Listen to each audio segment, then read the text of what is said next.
who has had a lot of success in this league, who I think could fit right into this Lions team and be a contributor, maybe be that wide receiver 3 or 4 that is more reliable.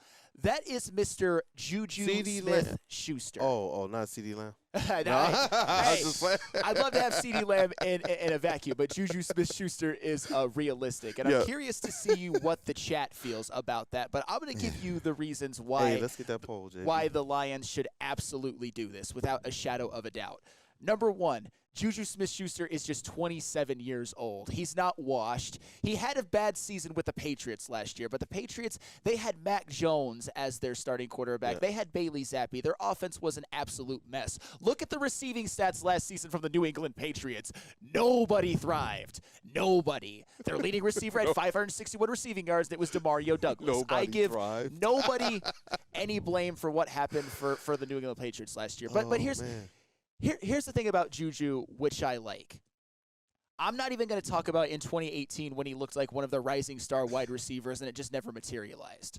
I'm going to look at what he did for the Kansas City Chiefs in 2022. How he KG's shaking his head, but it's okay. We'll get to you in a second. No, do your thing, man. I'll get to you in a second.